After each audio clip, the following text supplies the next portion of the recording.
आदि भगवान शंकराचार्य की अद्भुत रचना भज गोविंदम। और इस भज गोविंदम को प्रसिद्ध एक नाम और दिया गया, वो है मोह मुद्गार सूत्र। माने जिसको सुन करके सुनने वाले की ममता दूर हो जाती है, उसको कहते हैं मोह मुद्गार। अब एक बात देखिए, तुम वेदांत सुनते हो, योग सुनते हो, करते हो योग, साधना भी करते हो, वेदांत भी पढ़ते सुनते हो, भक्ति भी साधते हो, जो भी तुम्हारा पंथ है, जो भी तुम्हारा मार्ग है, सब करते हो। लेकिन सब कर करके ये सारा क्रियाकलाप शुरू होता है, खत्म होता है, लेकिन तुम्हारी ममता वहीं की वहीं होती। इसके पहले कि मैं शंकराचार्य विरचित भज गोविंदम में उतरूं, मुझे स्मरण हो रही है श्रीमद् भागवत की एक कथा, जिससे मैं प्रारंभ करना चाहूंगी आज के विचार का। सुखदेव जी त्यागी हैं, बैरागी हैं, एक लंगोटी लगाते हैं, और ऐसा बैरागी किसी ने देखा ना सुना जो जन्म लेते ही पांव पांव चलने योग्य होते ही घर छोड़ करके जंगल में चले गए। थोड़ी सी भूमिका बांधो तो समझ लगे कि सुखदेव जी कौन है। क्योंकि आजकल तुम्हें ये तो पता है कि फिल्मी एक्टर और एक्ट्रेसेस कौन हैं, पॉपुलर पॉप स्टार्स कौन हैं, और हॉलीवुड के फेमस स्टार्स कौन हैं, क्रिकेटर्स कौन से हैं। सारा देश पागल हो रहा है, वर्ल्ड कप नजदीक आ रहा है, तो यहां तलक कि तुम्हारा पसंदीदा क्रिकेटर किस गांव में पैदा हुआ, किस शहर में पैदा हुआ, उसकी बीवी का क्या नाम है, उसके बच्चे का क्या नाम है, उसका घर कहां पे है, सब पता है तुम्हें। और तुम में बहुत सी संख्या में ऐसे लोगों की भी देखती हूं क्योंकि जो बूढ़े नहीं हैं और जो मंदिरों में बैठे भागवत की कथा नहीं सुनते पढ़ते रहते हैं, जो कॉलेज जाते हैं, स्कूल जाते हैं, और शायद जिनको घर में भी ऐसा वातावरण और ऐसे संस्कार नहीं मिले कि जिनसे उनको अपनी विरासत, हमारी हिस्ट्री, आध्यात्मिक हिस्ट्री, तैमूरलंग, गौरी, अकबर, इसकी हिस्ट्री की बात नहीं मैं कर रही, मैं स्पिरिचुअल रिलीजियस हिस्ट्री की बात कर रही हूं कि आप जानो तो सही कि मैं चर्चा कर भी किसकी रही हूं।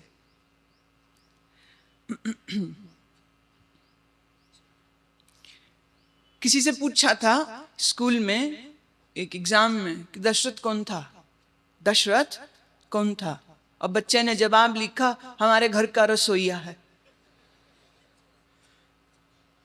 रसोइया महाराज का नाम दशरथ होगा।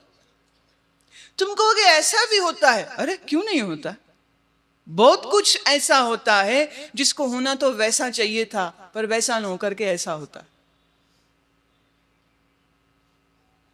सुखदेव जी ऋषि वेदव्यास के पुत्र हैं, और जन्म लेते ही ये घर त्याग करके, कथा तो कहती जन्म लेते ही, लेकिन मैं थोड़ा सा अगर इसको प्रैक्टिकल होकर के देखूं तो कम से कम जब पैदल चलने लायक हुए होंगे तभी गए होंगे ना। अब जो बच्चा अभी माँ के गर्भ से बाहर आ रहा है, वो गर्भ से बाहर आते ही चलना तो होगा नहीं, उससे रेंगना भी नहीं होगा। बच्चा रेंगना भी कोई 4-5 महीने के बाद जाकर के सीखता है, तो जंगल भाग जाएगा कैसे। लेकिन चलिए, भागवत तो यही कहती है, लेकिन मैं थोड़ा सा इसको प्रैक्टिकल पॉइंट ऑफ व्यू देती हूं कि जब वो चलने लायक, समझने लायक हुए होंगे, तब वो जंगल की ओर रुक कर गए। तुम कहोगे बच्चे में इतनी अकल कैसे होती है? बिल्कुल होती है। मैं मेरी घटना बता देती हूँ। मेरे पास एक कोई 8 साल का बच्चा दिल्ली का आया, कहता है गुरु माँ आज दीक्षा है। मैं है, बोले मैं भी दीक्षा लूंगा। मैं आप तो भी छोटे हो, 8 साल के हो, ये तो चाइल्ड एक्सप्लॉयटेशन हो जाएगी, तुम्हें अभी जानकारी नहीं, तुम्हें अभी समझ नहीं, अभी छोटे हो, जब बड़े हो जाओगे तब दीक्षा देंगे, अभी तुम्हें क्या पता दीक्षा क्या है। बोले नहीं, मम्मी ले रहे, पापा ले रहे, भैया ले रहे, तो मैं भी लूंगा, तुम तो छोटे हो, बड़े हो जाओ। कहता है तो आप मुझे गारंटी देते हैं कि मैं बड़ा होऊंगा? मैंने कहा फिर से कहो, क्या बोला तुमने? बोले आप ही तो कहते हो जीवन का कोई ठिकाना नहीं, दम है नहीं है, तो मुर्दा है। श्वास है तो जीवन है, श्वास नहीं है तो जीवन खत्म हो गया। और किसका श्वास कब पूरा हो जाए क्या मालूम। तो क्या आप मुझको ये गारंटी देते हैं कि मैं बड़ा भी होऊंगा और मेरे श्वास भी चलते रहेंगे और आप भी मौजूद होंगे और फिर मुझको दीक्षा देंगे जब मैं बड़ा हूं? तो मैं बड़ा होऊंगा ना, गारंटेड है। फिर मेरे पास इस सवाल का कोई जवाब नहीं था, क्योंकि मैं ज्योतिषी तो हूं नहीं कि देख के कहूं जीवन रेखा बहुत लंबी है, 50 साल तो जियोगे। सच बात तो यह है कि जिनके घर में बच्चों की मौत हो जाती है, अगर उन्होंने कभी किसी ज्योतिषी से पूछा है या कोई जन्म पत्री बनवाई थी, तो वो भी बड़े चक्कर में पड़ जाते हैं, क्योंकि ज्योतिष तो कुछ और कह रहा था, जीवन रेखाएं तो कुछ और कह रही थी। और यहाँ तो बच्चे ने 5 साल भी पूरे नहीं किए और पहले ही समाप्त हो गया। 8 साल, 9 साल, 10 साल। क्या बच्चे मरते नहीं हैं? क्या बच्चे मर नहीं सकते हैं? क्या बच्चों को मौत नहीं आती है? Who says that? कौन कहता है ऐसा? आप गारंटी देते हैं। मैंने कहा बच्चे मैं तो गारंटी नहीं दे सकती हूं, मैं नहीं दे सकती हूं। कोई किसी के जीवन की गारंटी दे ही नहीं सकता है। हम लोग प्रेम से शुभकामनाएं देते हैं, दीर्घायु भवा, दीर्घायु हो तेरी। पर सत्य तो यह है, मेरे कह देने से दीर्घायु हो किसी की दीर्घायु हो जाएगी? मैं मेरे को ऐसा शक्ति वाला समझती नहीं हूं, मैं मानती नहीं हूं। तुम कहोगे जी और दूसरे तो कोई ना कोई होंगे जिनके बोलने से कि दीर्घायु हो जाती हो। भैया इसमें भी मुझको शंका है,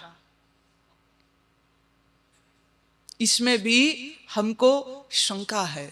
क्योंकि अगर मैं उपनिषद का ज्ञान, वेद के ज्ञान की ओर नजर मारूं, अथवा मैं गुरुओं, संतों, भक्तों की सत्यवाणी के ऊपर नजर मारूं, तो वो ये कहते हैं जो उपजो सो बिनस है, परो आज के काल। जो उपजा है, जो जन्मा है, वो मरेगा। जो दिस सो सगल विनाश, ज्यों बादर की छाई। जैसे बादर की छाई अभी है, कभी कभी तुमने देखा बहुत तेज गर्मी के दिन हो और कहीं एक बदली आई और छाया हो गई, पर अभी तुम खुशी हुए कि देखो धूप चली गई, छाया हो गई, कि देखते देखते वो बादल तैर के निकल गया दूर और धूप फिर तुम्हारे सिर पे बरस रही। तो बादल की छाया कोई परमानेंट चीज तो है नहीं कि आई तो बस बनी ही रहेगी। बादल की छाया आई है, चली जाएगी। ऐसे ही जो कुछ भी हम देख रहे हैं अपनी इन आंखों से, वह आंखों से दिखने वाला सारा जगत, सारा दृश्य, सारा संसार बादल की छाया जैसे है, अभी नहीं। मुझे उस 8 साल के बच्चे को दीक्षा देनी पड़ी मुझको दीक्षा। मैंने कहा ठीक है। ये एक बच्चे की मैं बात कर रही हूं, इसके अलावा और इसके और भी ज्यादा और भी बच्चे देखे हमने जिनके अंदर में बौद्धिक स्तर एक वयस्क से ज्यादा था। Much more maturity than an adult. ऐसी बुद्धि जिनकी तेजस्वी है, विवेक जिनका तेजस्वी है, उनको शरीर का बड़ा हो जाने से या आयु में बड़ा हो जाने पर अक्ल आएगी, ये नियम चालू नहीं होता। मैं आपसे एक बात पूछती हूं, गधा 10 साल का हो तो भी गधा है, और 15 साल का हो तो भी गधा है, और 20 साल का हो तो अक्ल वाला हो जाएगा? With all due respects to all the older and elderly people, वयोवृद्ध लोगों के प्रति बड़ा सम्मान रखते हुए मैं ये बात कह रही हूं। कई दफे वो कहते हैं कि ये बाल धूप में सफेद नहीं किए हैं, उम्र ने अकल दी है, हमारी बात मान लो, हमारी बात ज्यादा समझदारी की। तो मैं हमेशा कहती हूं कि उम्र का अकल से क्या लेना देना। एक अकलमंद वाली बात एक बच्चा भी कह सकता है और एक बूढ़ा भी बचपने की हरकतें कर सकता है, नहीं कर सकता। जैसे एक मिसाल में देना चाहती हूं, बच्चे कभी इस बात पे नाराज नहीं होते कि मुझे पूछा नहीं गया, लेकिन 50 साल, 60 साल, 40 साल की उम्र के लोग इसी बात पे नाराज हो जाते हैं, हम फलां के घर में गए, हमें पूछा ही नहीं। बच्चे कभी नहीं ऐसे करते। क्या पूछे भाई तुमको। आजकल तो शादियों में ऐसे भी परोसने वाला सिस्टम रहा ही नहीं, सब अंग्रेज हो गए हैं, बफे सिस्टम होते हैं, राइट। झूठ सूट सब छुट्टी, सुच्चा जूठा सब छुट्टी। अब सामने लगा है, प्लेट उठाइए, जाइए, खाइए। अब उसमें क्या पूछे तुमको कोई। तो प्लेट भी है, खाना भी है, तुम भी है, आए भी खाने ही हो, शादी तो उठाओ और खा लो। क्यों इंतजार करते हो कि पूछे कोई हमको आपने खाना खाया कि नहीं खाया। हाँ जी, हम तो बाराती थे, हम तो लड़के के मामा थे। अरे तो बच्चे कभी नहीं ऐसे करते हैं जैसे तुम करते हो। छोटे बच्चे लड़ते हैं, लड़ाई होगी, इतनी लड़ाई होगी, हे भगवान, बाल बाल नोच देंगे, कपड़े वपड़े फाड़ देंगे, इतनी भी लड़ाई जोर की कर सकते हैं, लेकिन 4 दिन बाद फिर हाथ में हाथ डाले हुए घूमते हुए दिख जाएंगे। और तुम्हारी अगर किसी से चूं चपड़ हो जाए तो फिर प्राण जाए पर दुश्मनी न जाए, फिर प्राण जाए पर दुश्मनी न जाए। फिर तुम सारी जिंदगी नहीं भूलते हो, इसने मुझे ये कहा था, इसने मुझे वो कहा था। मैं भूलूंगा कभी नहीं, मैं भगवान को भूल जाऊंगा, मैं इसको नहीं भूलूंगा। मैं कौन कहता है कि उम्र बड़ी हो जाने से अकल ज्यादा आ जाती। कौन कहता है ये। गधा 1 साल का हो तो भी गधा, 20 साल का हो तो भी गधा, गाय 1 साल की हो तो भी गाय, और 12 साल की हो जाए तो भी गाय। मनुष्य के भीतर आयु बढ़ने से अकल बढ़ेगी ऐसी उम्मीद करते हैं, लेकिन सिर्फ बड़ी उम्र हो जाने से हम अकल वाले भी हो जाएंगे, यह तो कोई जरूरी बात नहीं है। कभी कभी तो ऐसी विचित्र घटनाएं मेरे साथ भी घटती हैं, और जब घटती है तब घटती है जब मैं यात्रा में होती हूँ। जैसे कल ही की बात है, दिल्ली एयरपोर्ट पर हम बैठे थे, क्योंकि सर्दी है, फॉग है, धुंध बहुत है, कोहरा बहुत है, फ्लाइट लेट हो रही। अब मैं बैठी हूं तो एक पुलिस वाला आया। अब शिष्टाचार ये कहता है कि अगर आप किसी को जानते हो, पहचानते हो, तो जाओ बात कर लो, लेकिन ऐसे खड़ा होकर सिर पे किसी को घूरो, ये तो अच्छी बात नहीं। तो बिल्कुल सामने खड़ा होकर के मुझे घूर रहे। हम कुछ पढ़ रहे थे तो इतना तो दिख ही रहा कि कोई पास में खड़ा है, तो हमने आंख उठाई तो घूर रहा, बोल नहीं रहा, बस देखे जा रहा।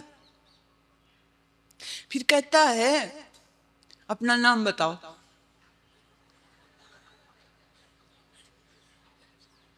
मैं क्यों बताऊं तुम्हें नाम, नहीं आप अपना नाम बताओ। मैं क्या, हम आपको नाम अपना क्यों बताएं। नहीं आपको ना देखा सा लगता है। मैं भगवान की इतनी बड़ी दुनिया में मेरी शक्ल वाला कोई तुमने देख लिया होगा। नहीं टीवी में देखा है। मैं फिर नाम बताओ ना। अब हम बच्चे हैं, बच्चे से पूछो, बच्चे नाम बताओ, क्या नाम है तुम्हारा। हंसी भी आए और खींच भी आए। और सच्ची बात तो यह है, मैंने बहुत बार ये बात बोली भी है, कि मुझे कभी कोई सीधे पूछे आपका नाम क्या है, आप कौन हो, तो मेरे लिए जवाब देना बहुत मुश्किल है, बहुत मुश्किल। किस लिए मुश्किल है? वो इसलिए मुश्किल है कि जो मैं हूं वो बोलने में नहीं आता है, और जो बोलने में आता है वो मैं हूं ही नहीं। क्या बोले कौन। बाबा बुल्ले शाह एक बहुत बड़े सूफी फकीर हुए।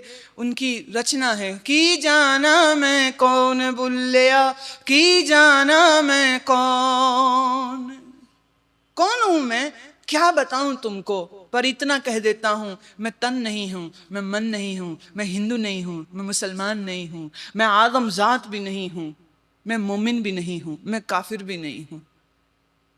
कौन हूं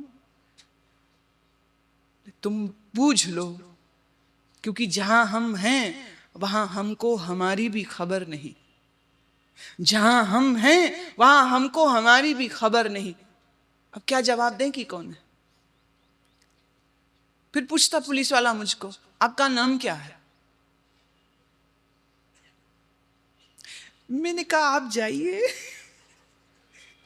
मतलब इट सीम्ड वेरी रूड, पर मैं क्या करूं, अब क्या जवाब दूं मैं, क्योंकि संजोग की बात जो मेरे साथ में थे वो जरा थोड़ा इधर उधर कुछ करने के लिए गए थे, अब उन्हें क्या पता भी इस तरह की भी बात हो सकती। हाँ, वो मुझसे ये पूछते आप गुरु माँ हैं, तो मैं कह देती हाँ हूं। तो आपका नाम क्या है? अब उसके बाल भी सफेद थे, मैंने उम्र भी बड़ी है, पुलिस वाला भी है, तो उम्र बड़ी होने से क्या होता है?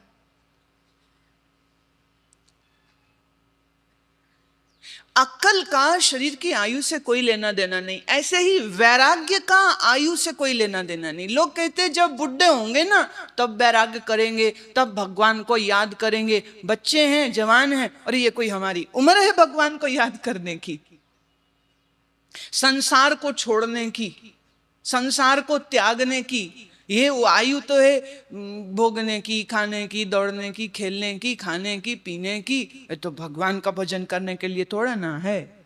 जब बुढ़े होंगे तब भगवान को याद करेंगे। अब ये किसने कहा कि बुढ़ापा जो है वो भगवान को याद करने के लिए है और बाकी सब उम्रों में भगवान से दुश्मनी करो या उसे याद ना करो?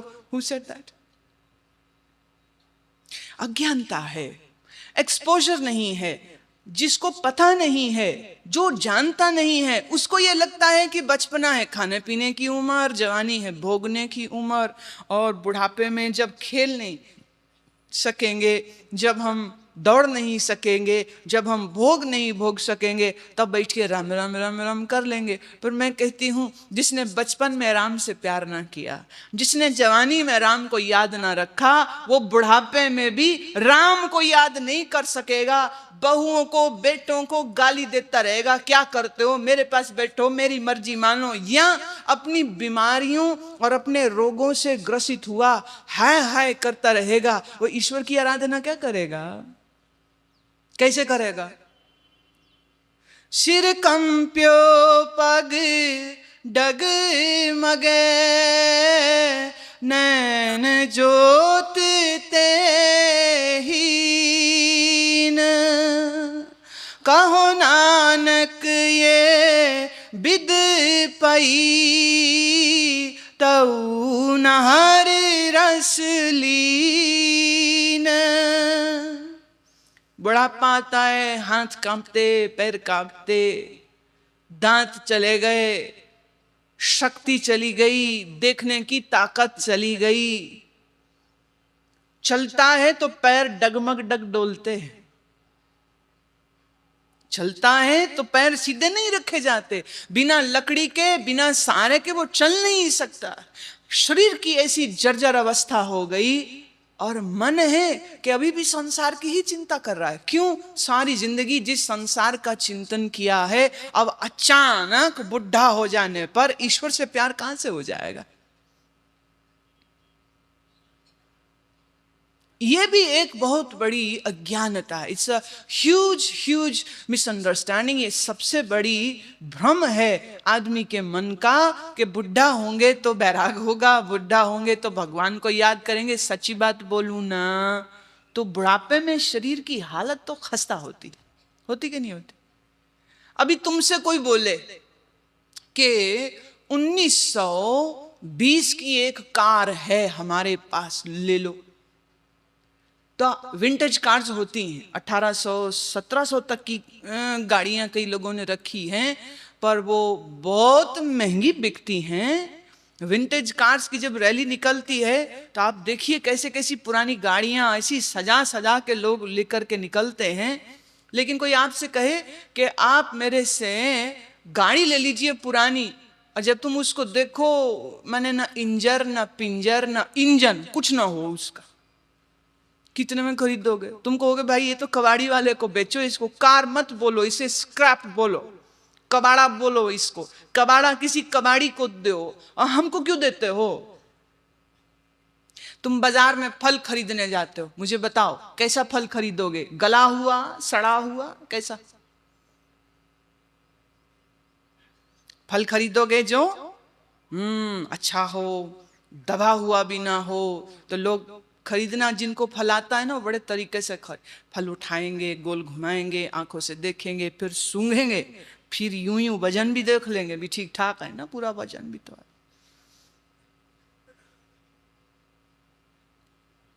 रेहड़ी वाला आवाज लगा रहा था, 2 रुपए किलो सेब, 2 रुपए किलो सेब। अरे सेब तो बिक रहा 50 रुपए किलो, 2 रुपए किलो कौन सा सेब? दुनिया भाग के उसके पास गई, कहते 2 रुपए किलो सेब। रेडी देखी, सुंदर सुंदर सेब पड़े हैं, बोले दो ना। कहते हाँ ले, कितना दूं? बोले किलो डाल दो। बोले कितने पैसे? बोले 50 रुपए। बोले अरे अभी तो तूने बोला 2 रुपए किलो सेब, अब 50 कैसे? कहते वो जो सेब जिसको गाय खा रही है वो है 2 रुपए किलो, रेडी वाला तो 50 रुपए किलो है। तो बोले 2 रुपए किलो की आवाज क्यों लगाई? बोले वो भी तो सेब मेरे ही हैं, वो सेब भी तो मेरे हैं, तो मैं आज लगाऊंगा नहीं। अब तुम आ गए हो तो मेरी दुकान देखोगे तो यहाँ हर तरह का फल है, हर तरह की वैरायटी है। तुमको कौन सा चाहिए, 2 रुपए वाला जिसको गाय खा रही है, कि 50 रुपए किलो वाला जो यहाँ ऊपर पट्टे पे पड़ा है? कौन सा लूं? तुम गला सड़ा फल नहीं खरीदते हो, खरीदते हो? तुम पुरानी गाड़ी भी तब खरीदते हो जो चलती हालत में हो, तो इसलिए पुरानी गाड़ी लेने जाते तो कहते जी टेस्ट ड्राइव करके दिखाइए चलती भी है कि नहीं। तुम तो पुरानी बेकार सड़ी गली चीज को स्वीकार ना करो तो बुढ़ापा जीवन का वो हिस्सा है जिसमें शरीर भी सड़ जाता है, गल जाता है। गल जाता क्या, देखो बेचारा बुढ़ा आदमी को पता भी नहीं चलता कब यहां से राल बाहर निकल जाती, नहीं चलता पता। अक्सर करके प्रॉब्लम आ जाती है यूरेथ्रा की, खास करके पुरुषों में, तो उनका पेशाब कब निकल जाता पता ही नहीं चलता बुजुर्गों को। ऐसे बुजुर्ग घर में तुम्हारे होंगे, देखे भी होंगे तुमने। उनका बस नहीं चलता, उन्हें पता भी नहीं चलता, शरीर का सेंसेशन नहीं है, ब्लैडर के ऊपर कंट्रोल नहीं रह जाता। शरीर का हमारा जो रूप रंग है वो भी गया, शक्ति गई, रोग आ जाते हैं। और मुझे ये बताओ, तुम तो जब फल खरीदने जाओ तो अच्छा और ताजा और हरा खरीदते हो, तो भगवान के चरणों में यह सड़ा गला बुढ़ापे का फल चढ़ाओगे? मेरे पास कई बार बहुत से पत्र ऐसे आते हैं, हम आपकी सेवा करने के लिए आना चाहते हैं, तो अपना वेरवा देते हैं, उम्र 70 साल। तो उम्र 70 साल पढ़ते ही मैं कहती हूँ कि भैया तुम चिट्ठी गलत लिख गए, तुम्हें ये लिखना चाहिए हम आपसे सेवा करवाने आना चाहते हैं। 70 साल के आदमी से क्या सेवा करवाएंगे हम? 70 साल का शरीर जिसका हो जाए उसको आराम चाहिए, उसको सेवा चाहिए, उसको प्यार और इज्जत और हमदर्दी चाहिए, उसे हम सेवा कराएंगे? Is it possible? बूढ़े को, बुजुर्ग को प्यार और आदर और सम्मान की आवश्यकता है। उस आयु में जाकर के तुम कहो मैं तन की सेवा कर सकता हूं, तो बात झूठ हो जाएगी। वैसे एक बात मैं कहना चाहती हूं, सब बुढ़े इस तरह नहीं होते हैं। मैंने 80-85 साल के ऐसे बुढ़े देखे जो आज के जवानों को हरा जाए। पिछले दिनों कनाडा वैंकूवर से एक मिलने आए, उम्र 82 साल, और रंग यूं उनका लाल ऐसे थे, भी कोई 6 फीट लंबा और तगड़ा शरीर। और जब उन्हें बोला ना मेरी आयु 82 साल की है, तो लगा यार 82 साल वाला एक बुढ़ा 40-40 साल के 2 पुरुषों के बराबर चला जाए तो भी उनको हरा दे। इतनी बढ़िया उसने योग करता रहा है, उचित आहार विहार व्यायाम प्राणायाम करते रहे तो शरीर बुढ़ापे में जाकर के भी सुंदर है। पर जिसको अपने शरीर की संभाल करने की अकल है, हम उसकी बात नहीं कर रहे हैं। अरे रविंद्रनाथ टैगोर बूढ़े होने पर ही तो कितने खूबसूरत लगे। आप रविंद्रनाथ टैगोर की जवानी की फोटो देखिए, कोई बात नहीं है, लेकिन बुढ़ापे में आते आते बालों में चांदी उतर आई है और चेहरे पे रौनक उतर आई है, क्योंकि ईश्वर की आराधना और उनके काव्य की साधना ने उनको ऐसा अप्रतिमम सुंदर सौंदर्य प्रदान कर दिया है एक करिश्मा है उनके चेहरे में। लेकिन जवानी की तस्वीर देखोगे तो बिल्कुल ऑर्डिनरी सा एक बंगाली बाबू लगता है, बिल्कुल साधारण सा एक बंगाली। लेकिन उसके बुढ़ापा देखो तो सुंदर। मैं नाम लेना चाहती हूँ, बहुत से नाम है, अब किसका किसका नाम ले कि बुढ़ापे में ही वो सुंदर लगे। मेरे एक बड़े प्रिय संत मित्र थे मोनी बाबा जी। 42 साल तक वो मौन रहे और मौन में ही उनका शरीर चला गया। मेरे से जब उनकी मुलाकात हुई थी तब उनकी आयु 94 साल की थी, 94 और 102 की उम्र में उनका शरीर गया। सच कहती हूं, इतना सुंदर बुढ़ा हमने कहीं नहीं देखा। बुढ़ा है, दाढ़ी सफेद, और क्योंकि हिमाचल के थे तो रंग गोरा और लाल लाल उनके गाल सुंदर से। कद काठी मेरे से काफी छोटी थी, 5 फीट करीब करीब से थोड़ा कम ही होंगे। लेकिन जब पहाड़ी चढ़ते थे तो मेरे से आगे होते थे वो। उनका जो स्थान था वो था खाई में, और जब ऊपर जाना पड़ता था रोड तक तो पहाड़ी से चढ़ के जाना पड़ता था। तो पगडंडी पे भागते थे वो मेरे सामने और हमें आवाज देनी पड़ती थी, बाबा जी रुको तो। अब ये बाबा जी हैं 92 साल के हैं और हमारा शरीर उस समय 21 साल का है। तो 21 साल के व्यक्ति को वो हरा के ऊपर भाग रहा है। मैं उन बुजुर्गों की बात नहीं कर रही हूं, लेकिन बुढ़ापा में आमतौर पर in common way if we go, तो बुढ़ापे में आते आते शक्ति कम हो जाती है, दिखना कम हो जाता है, कान से सुनना कम हो जाता है, चलने की ताकत कम हो जाती है। अब ऐसी अवस्था में तुम किसी को बोलो प्राणायाम करिए, और यहाँ सांस लेना मुश्किल हुआ पड़ा, प्राणायाम कराओगे, उससे मारोगे क्या उसको? और जवान आदमी हो तो उसको कहो करो पूरक करिए, 8 गिनती पूरक, 16 गिनती कुंभक और 32 गिनती में रेचन करिए। अब बेचारे ने सांस भर तो ली बुजुर्ग ने, और कुंभक करते करते उसका राम नाम से तो हो जाएगा। और किसी किसी से तो पूरक भी नहीं होगा, अब दमे की तकलीफ है या लंग्स वीक हैं तो सांस लेने में ही बड़ी तकलीफ, बड़ा कष्ट है। अब ऐसे आदमी को क्या बोलो, वह पूरक करो। जैसे भजन गाया जब, हाँ भाई मुझे नहीं पता है इंदौर वासी क्या करते हैं, कैसे करते हैं, समय से सब बदलता है। हालांकि सब अच्छे ही होते हैं, मैं ये नहीं कह रही अच्छे नहीं होते हैं, लेकिन जो हमारे इस बहाई हुई प्रवाह में आ जाते हैं तो कीर्तन हो रहा हो तो, अभी जैसे साधना शिविर था ऋषिकेश में, 6 दिन का साधना शिविर हर वर्ष होता है, सर्दी में भी गर्मी में भी। तो अभी के शिविर में चूंकि भज गोविंदम ही विषय था तो भज गोविंदम विषय में कीर्तन आया। जब कीर्तन किया, बैठे बैठे क्या बुढ़ा, क्या जवान, क्या छोरी, क्या छोरा वो नाचे कि हमसे उनकी हालत देखनी दयनीय हो रही थी कि वो, फिर मैंने कही दिया, मैं अच्छा खड़ा हो जाओ, नाच ही लो अब तुम, जो अंदर तुम्हारे प्रेम का गुबार निकल रहा है, इस गुबार में खूब रंगोली खेल ही लो तुम। और फिर वो नाचते हैं, फिर वो कीर्तन करते हैं, फिर वो नाचते, फिर हम चले जाते हैं, तुम लगे रहो। हमारे जो साथ में संगीतकार होते हैं वो भी बेचारे कुछ देर तो बजाते रहते, फिर तबले वाले की हालत खस्ता, ढोलक वाले की हालत खस्ता, फिर यूं करेंगे कि क्या करे गुरु माँ गई हमारी, क्योंकि बजाने वालों की हालत खराब हो रही है, क्योंकि बजाने वाला होश से बजा रहा था, पर जो नाच रहे थे वो उस प्रेम की मदिरा को पी करके बेहोश हो गए हैं कि जिनको अब तन की सुध कोई नहीं रही है। तो फिर एक टाइम आता है कि कहते म्यूजिशियंस को कि तुम अब बजाना बंद कर दो, तो टेप लगा देते। अभी टेप चलती रहेगी तो 1 घंटा पार, 2 घंटे पार, और मेरे होने की भी जरूरत नहीं कि मैं हूं। कई बार लोग कहते हैं गुरु लोग पता नहीं कोई जादू मंत्र कुछ कर देते हैं, तो मैं तो वहां पे हुई नहीं, मैं तो पंडाल से ही बाहर चली गई, अपने कमरे में चली गई। और वह है कि मस्त है। तुम कहोगे गुरु माँ को गाने भी आते, भाई क्यों नहीं आते, भाई हम भी तुम्हारे साथ तुम्हारी दुनिया में रहते हैं।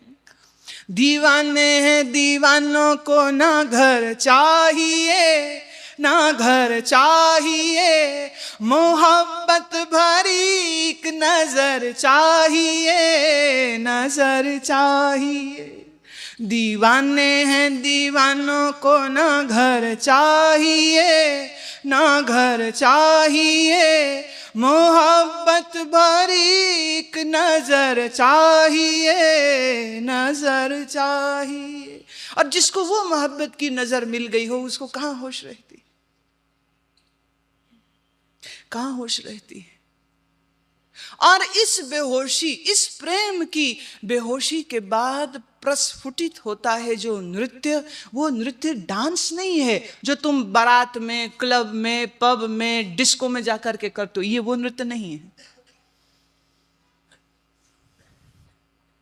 अब मीरा ने कहीं बिरजू महाराज से कथक सीखा था पहले कि कृष्ण के प्रेम में नाचू तो भाई कथक आना चाहिए, ता तई तई ता तई तई ता तई तई ता तई तई ता दिगदा दिग दिग दई दिगदा दिग दिग दई, नाच थोड़ा सीखा मीरा ने। सच तो यह है कि मीरा के पग से, उसके पांव से जो नृत्य का जन्म होता है, शायद वही नृत्य नृत्य कहलाने योग्य होता है, वही नृत्य। हाँ, शिक्षा का, दीक्षा का, घराने का सवाल नहीं कि किस घराने का आप नाच नाच रहे हैं। तो ऐसे बुजुर्ग आदमी हैं, बैठने में भी मुश्किल, लेकिन अगर उसको यह कृपा, संत कृपा, गुरु कृपा, ईश्वर कृपा मिली हो, अध्यात्म और धर्म से उसका परिचय समय रहते हुआ हो, तो मैंने बुढ़ों को जो चलने में भी अपने आप को मुश्किल पाते हैं, मैंने उन बुजुर्गों को भी नाचते देखा। मैं चमत्कार में यकीन नहीं करती हूं, लेकिन ईश्वर की शक्ति में बड़ा बड़ा विश्वास और बड़ा बड़ा भरोसा है। और उसका यह चमत्कार तो हमने होते हुए देखा।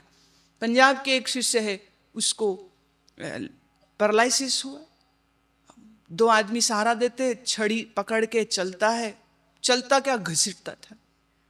लेकिन जब लोर आई आनंद की तो ना छड़ी, ना सहारा, ना उठाने वाला कोई। कुर्सी में बैठा था, कुर्सी से खड़ा भी अपने आप हुआ, और जहां दूसरे नाचते रहे 2 घंटे, तो 2 घंटे तक वो भी नाचता रहा। और जब नाचना बंद हुआ, खत्म हुआ, तो पूरे पंडाल में से उसके अकेले के रोने की आवाज आ रही थी। इतने जोर जोर से रो रहा। पूछा मैंने, क्या हुआ? अभी तो इतना आनंद का त्योहार हो रहा था, उत्सव हो, ये रो कौन रहा है और क्यों रो रहा है? तो बताया कि वही सज्जन रो रहे हैं। वो रो इसलिए रहे हैं कि जो आदमी एक कदम न चल सकता हो, वो ईश्वर के प्रेम और ईश्वर की कृपा बरसने पर 2 घंटे तक नाचता रहा हो। तो ईश्वर की यह अद्भुत कृपा को देख के अगर आंख ना भर जाए तो और क्या होगा? यही तो होगा। तो बुजुर्ग होंगे, बुढ़े होंगे, तो ईश्वर को प्यार करेंगे, तो उसको याद करेंगे, तो वैराग होगा, क्योंकि अक्ल तब आएगी। तो ये बात झूठ है।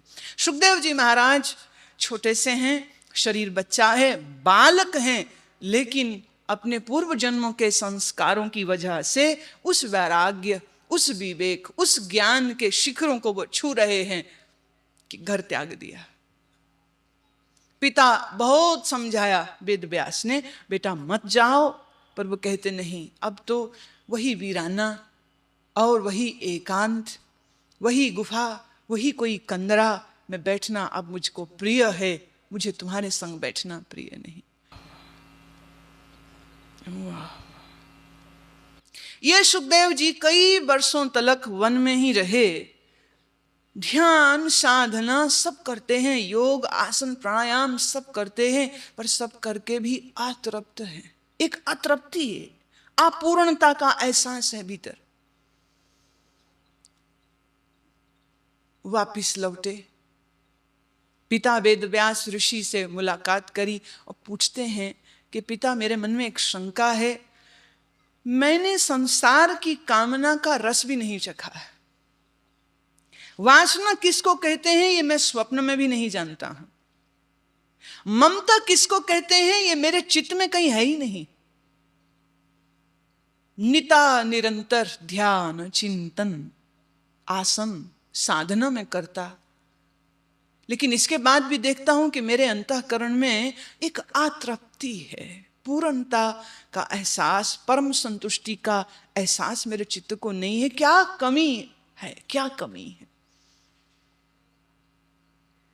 ऋषि वेदव्यास ने कहा, बेटा तुमको आवश्यकता है किसी सद्गुरु की, क्योंकि सद्गुरु के ही चरणार वृंदों में बैठ करके, उसी की छत्र छाया में बैठ करके तुम्हारा यह मन का संशय दूर हो सकता है। सुखदेव ने कहा, पिता ऋषि तो आप हैं, तो क्या आप ही मेरे गुरु नहीं हो सकते? वेदव्यास जी कहते, बेटा मैं ऋषि हूं, यह सत्य है, पर फिर उससे बड़ा सत्य यह भी है कि तुम मेरे पुत्र हो, और पुत्र होने के नाते तुम कभी नहीं भूल पाओगे कि मैं तुम्हारा पिता हूं। और जो श्रद्धा एक गुरु के प्रति होनी चाहिए, वो श्रद्धा तुम्हारे चित्त में कभी जगेगी नहीं।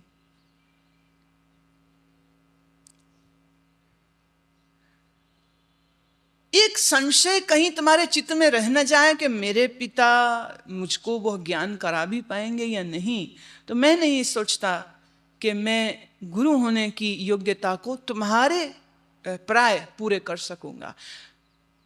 सुखदेव कहते, तो फिर कहां जाऊं मैं? कौन मेरा कल्याण करेगा? बोले, तुम्हारा कल्याण राजा जनक करेंगे, तुम उनके पास जाओ। अब एक बार तो धक्का लगा, राजा जनक माने एक गृहस्थी, एक राजा, एक राजनयिक, एक त्यागी का कल्याण करेगा। कोई बात बनी क्या? हाँ, गुरु त्यागी हो, बैरागी हो, शिष्य गृहस्थी हो, चलता है, पर गुरुजी गृहस्थी हो, गुरुजी गृहस्थी हो और चेला बैरागी हो, बात नहीं जमती है, लॉजिकल नहीं लगती है। अच्छा, गुरुजी सिर्फ गृहस्थी ही नहीं है, गुरुजी एक राजा भी हैं, एक पॉलिटिकल व्यक्ति भी हैं, बात नहीं बनती है। पर चूंकि पिता ने आदेश दिया तो सुखदेव जी को धारण करना ही पड़ा और राजा जनक की सभा में उपस्थित हुए। राजा जनक के साथ इनकी मुलाकात भी बड़ी विचित्र हुई, बहुत से परीक्षणों से इनको गुजरना पड़ा। सच तो यह है कि जब तुम शंका से जाते हो तो तुम्हारी वह शंका तुमको गुरु के करीब होने ही नहीं देगी। इसलिए अच्छा है कि गुरु भी तुमको परख ले और तुम भी गुरु जी को परख ही लो, तो अच्छा रहेगा। जब तुम बिना परखे किसी को गुरु बना लेते हो तो मेरा अनुभव यह कहता है कि 2, 4, 5, 6, 7, 10 साल के बाद तुम्हारे मन में वो शंका बाहर निकल आती है और फिर तुम कहते हो बहुत बड़ी गलती हो गई, हम तो फंस गए, हमने फला फला को गुरु बना लिया, वो तो गुरु बनाने के योग्य ही नहीं थे। क्यों? वो जी उन्होंने औरत रखी हुई है। क्यों? क्योंकि जी वो लोगों का पैसा खा के भाग जाते हैं। क्यों? क्योंकि वो ब्याज पर पैसा लगाते हैं और इनकम टैक्स का छापा पड़ा और उनका नाम बाहर निकल आया, तो ये तो गुरु होने के लायक ही नहीं, तो हमने गुरु बना लिया। फिर बड़ा फंसते हैं। फिर बड़े पत्र ऐसे भी मिलते हैं मुझको जो पूछते हैं कि ऐसे ऐसे हमारे गुरु तो गुरु ही नहीं निकले, अब हम क्या करें? क्योंकि शास्त्र कहता है एक बार जो गुरु हो गया तो वो गुरु को छोड़ नहीं सकते हैं, पर हमारे गुरु जी तो जेल में बंद हैं, अब हम क्या करें? बड़ी समस्या है।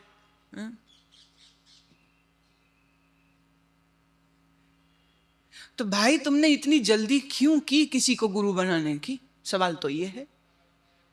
इतनी बड़ी मूर्खता है। गुरु नहीं होगा तो गति नहीं होगी, गुरु नहीं होगा तो कल्याण नहीं होगा। ये बात सच है, पर उस पर यह भी तो कहा कि गुरु कैसा होना चाहिए, गुरु के लक्षण भी तो शास्त्र ने दिए हैं। लक्षण नहीं देखोगे, लक्षण नहीं जानोगे। सच तो यह है, इस संसार में कृष्ण जैसा गुरु कौन और अर्जुन जैसा शिष्य कहां से तुमको मिलेगा। लेकिन एक हैरानी की बात मैं और तुमको बता देना चाहती हूं।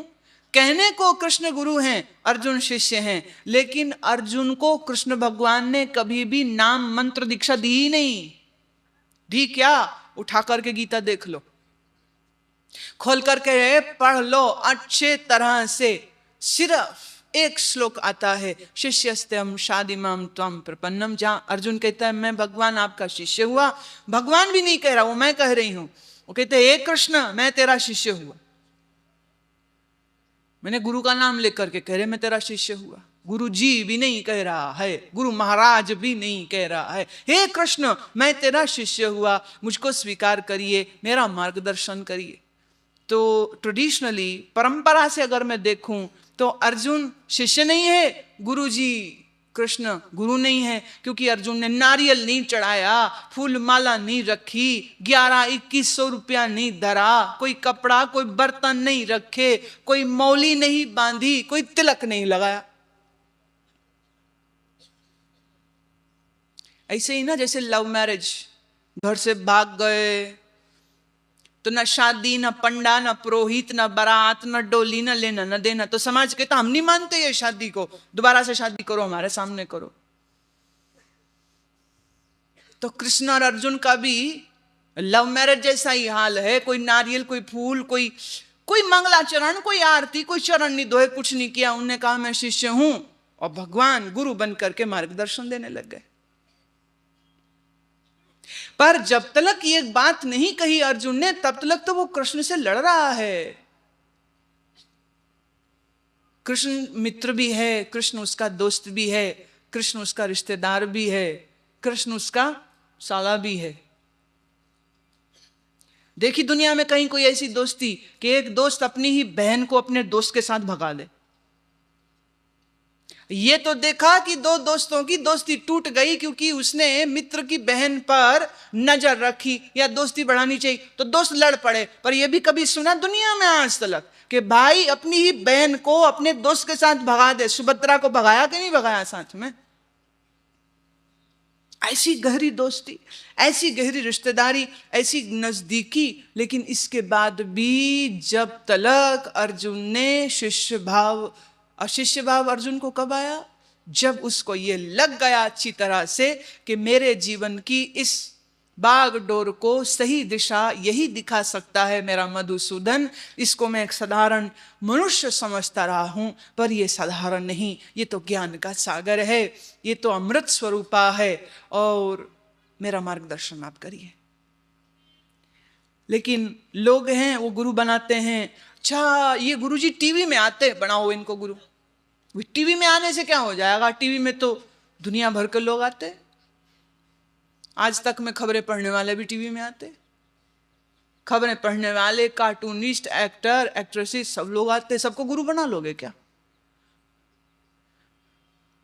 इसको गुरु बना लो, क्यों बना लो? इनके पास बड़े बड़े लीडर आते हैं इसलिए गुरु बना लो, इनको इसलिए अपना गुरु बना लो क्योंकि इनके आश्रम बहुत बड़े हैं।